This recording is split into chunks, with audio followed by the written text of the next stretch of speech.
ትንቢተ ዳንኤል ምዕራፍ 12 በዚያም ዘመን ስለ ሕዝብህ ልጆች የሚቆመው ታላቁ አለቃ ሚካኤል ይነሣል።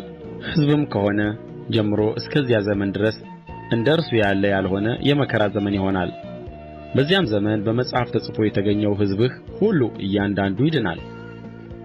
በምድርም ትቢያ ውስጥ ካንቀላፉቱ ብዙዎች ይነቃሉ።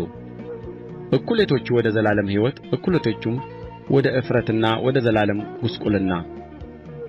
ጥበበኞችም እንደ ሰማይ ጸዳል፣ ብዙ ሰዎችንም ወደ ጽድቅ የሚመልሱ እንደ ከዋክብት ለዘላለም ይደምቃሉ። ዳንኤል ሆይ አንተ ግን እስከ ፍጻሜ ዘመን ድረስ ቃሉን ዝጋ፣ መጽሐፉንም አትም።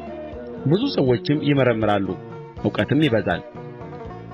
እኔም ዳንኤል አየሁ፣ እነሆም ሁለት ሌሎች ቆመው ነበር፣ አንዱ በዚህ በወንዙ ዳር፣ ሌላውም በዚያ በወንዙ ዳር። አንዱም ከወንዙ ውኃ በላይ የነበረውን በፍታም የለበሰውን የዚህን ድንቅ ፍጻሜ እስከ መቼ ነው አለው።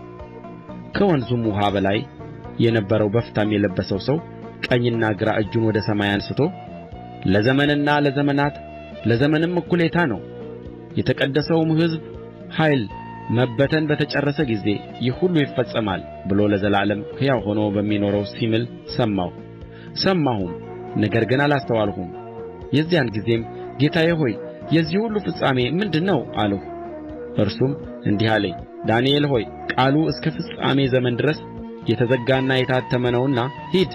ብዙ ሰዎች ሰውነታቸውን ያጠራሉ፣ ያነጡማል፣ ይነጥሩማል። ክፉዎች ግን ክፋትን ያደርጋሉ፣ ክፉዎችም ሁሉ አያስተውሉም። ጥበበኞች ግን ያስተውላሉ።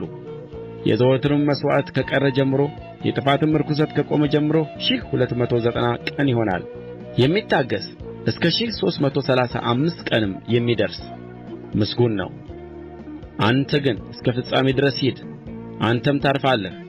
በቀኑም መጨረሻ በዕጣ ክፍልህ ትቆማለህ።